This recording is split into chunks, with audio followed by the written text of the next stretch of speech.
ali crescendo grandemente em número. A Bíblia diz que o estado deles não era de felicidade, porque a Bíblia diz que eles foram escravizados a partir deste momento. Porque nos conhece, eu quero frisar um pouquinho, que quando o povo hebreu, quando um pouco atrás da história que nós lemos agora, nós vemos que o povo foi para o Egito devido a algumas atitudes, a algumas coisas que aconteceram, que diz a Bíblia Sagrada que José, filho de Jacó, ele foi vendido como escravo para o Egito. Ele foi vendido pelos seus irmãos. E eu já começo a dizer alguma coisa nesta noite, que está inserido nesta palavra, porque ele foi vendido pelos seus irmãos. E nós devemos tomar cuidado com aqueles que estão ao nosso redor. Isso é uma palavra verdadeira. E nós devemos tomar cuidado. Sabe por quê? Vocês não viram decorrer desta palavra. Porque José foi vendido pelos seus irmãos por inveja. Eu não estou dizendo aqui que quem está sentado ao seu lado é invejoso, tem invejoso, não.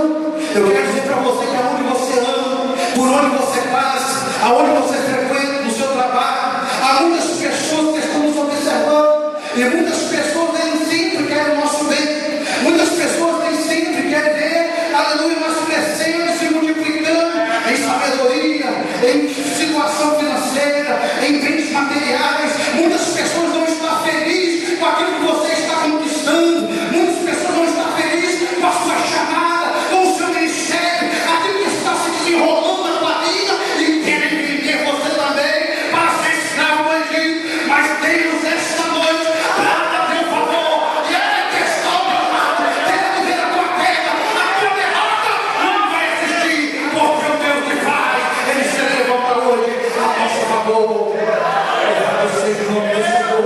A Bíblia diz, meus irmãos, que José foi vendido, e quando ele chega ali no Egito, ele começa ali na casa de Potifar a ser exaltado.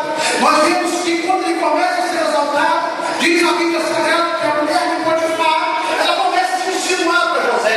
Sabe o que era isso? Era o inimigo que estava querendo ver a derrota, a decadência de José, porque o inimigo conhece a sua vida, ele sabe se você é verdadeiro fiel a Deus, ele conhece você, ele sabe o que você vem fazer aqui nesta noite, ele conhece, ele sabe que você veio aqui, mas a intenção do seu coração, somente Deus conhece, só Deus sonda no teu coração, assim como o hino que foi cantado aqui nesta noite, e o Senhor nesta noite está sondando os nossos corações, está à procura de verdadeiros adoradores, aqueles que adoram em espírito e verdade. Deus está à procura de verdadeiros adoradores, e nesta noite, aleluia, eu creio porque eu sou, Deus já me encontrou aqui. Onde é que está o próximo? Onde é que está o próximo verdadeiro adorador? Que Deus faz contar com você, que Deus faz contar com você nesta noite. Aleluia. Sabe por que eu estou dizendo isso? Porque o povo crescia se multiplicava, mas era debaixo de tormento, debaixo de escravidão, debaixo de jugo pesado. Mas a Bíblia diz que eles cresciam e se multiplicavam. Eles cresciam e se multiplicavam. A Bíblia diz que José se esquivava ali na mulher de Potifar. Mas chega em determinado momento em que parece que ela deu fogo dos empregados e só estava ela e José na casa. A Bíblia diz que ela se aproximou, tentou agarrar José, mas a Bíblia diz que José fugiu. Aleluia!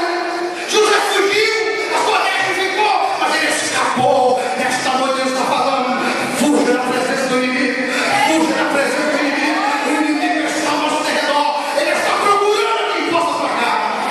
Mas nesta noite eu creio que aqui ele vai achar uma igreja lavada, justificada pelo sangue do Cordeiro. E nesta noite, se alguém está passando por uma situação difícil, caótica, fuja da presença do inimigo, fuja enquanto é tempo, meu irmão. Porque se ele não dorme, ele luta para vir aqui aquele a tua queda, e ele não vai sossegar enquanto ele não vê.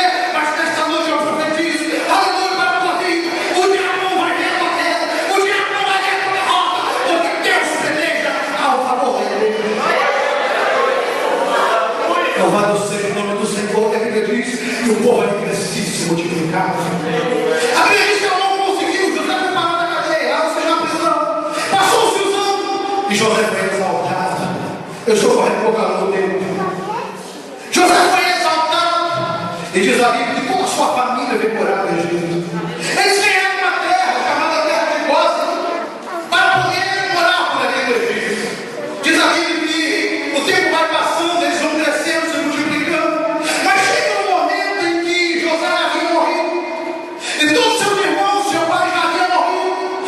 aquele povo que já estava crescendo, aquele povo que já estava se multiplicando na terra de Gósen, ali no Egito, agora começa então a crescer. E quando eles começam a crescer, eles começam a adquirir muitas coisas, eles começam também a ter as suas riquezas, eles começam também a, de certa forma, a prosperar. E aquilo começou a causar inveja, aquilo começou a causar uma situação desconfortável para o Egito. E agora diz a Bíblia Sagrada que o versículo que lemos: e depois levantou-se um novo rei que não conhecia as obras de José, que não conhecia, ou seja, que não tinha conhecimento daquilo que José havia feito em próprio Egito.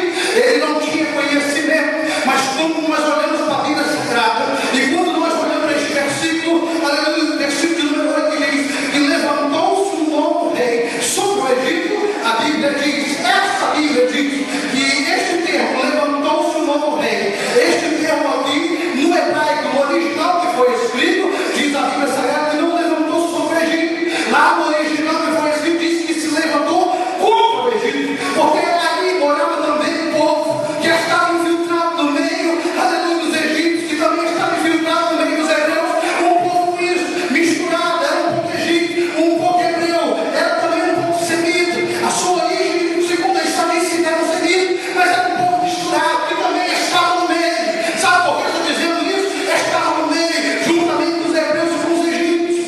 E quando diz aqui que levantou um novo rei, que não conheceram, segundo a história diz que esse povo era um povo íxos, eram os povos íxos, e ali levantou um rei, e aquele rei que não conhecia, aquele povo que não era exatamente um povo totalmente egípcio, nem totalmente hebreu, a história diz que eles se levantaram, e ali eles dominaram o Egito, eles tomaram aquilo que não era deles, aquilo que não pertencia a eles, e agora, tomando ali a direção do rei do Egito, agora eles começam então, aleluia, a trabalhar, eles começam a fazer algumas obras, e com isso diz a Bíblia Sagrada que o povo começa a sofrer. Ali começa o sofrimento do povo hebreu, porque, aleluia, estavam o povo se multiplicando, e aquilo trouxe inveja para o coração daquele povo. Aquilo agora trouxe inveja, sabe o que é isso? É porque nós nessa terra, que somos filhos do ouro e da prata, nós também crescemos, nós também prosperamos. Sabe por quê? Porque a prosperidade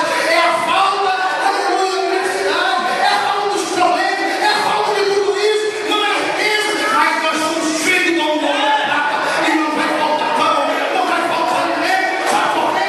Porque o salmista Davi disse: eu fui moço e hoje sou velho, mas nunca vi um justo desamparado, nem a sua descendência muito bom. Você vai passar guerra, pode passar tribulação, pode passar tempo de provação, mas não vai faltar, porque Deus vai cuidar de você.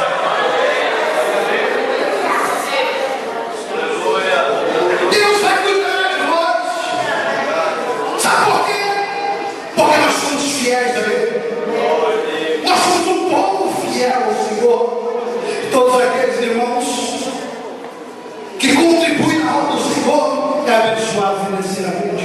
Porque quando nós queremos adquirir bens espirituais, nós vamos para a leitura da palavra, nós vamos para o jejum, nós vamos para a oração, e Deus assim abençoa a nossa vida espiritualmente. Mas se nós queremos ser prósperos, se queremos ser abençoados materialmente, nós temos que também abençoar a obra do Senhor. Deus, na verdade, não precisa do nosso dinheiro, mas a obra agradece. E Deus está dizendo na sua palavra, no livro de Malaquias, para aquele que quer contribuir na sua obra, que eu abrirei uma janela no céu e derramarei uma bênção tal para que venha maior abastança. O povo de Israel foi ensinado nos seus princípios.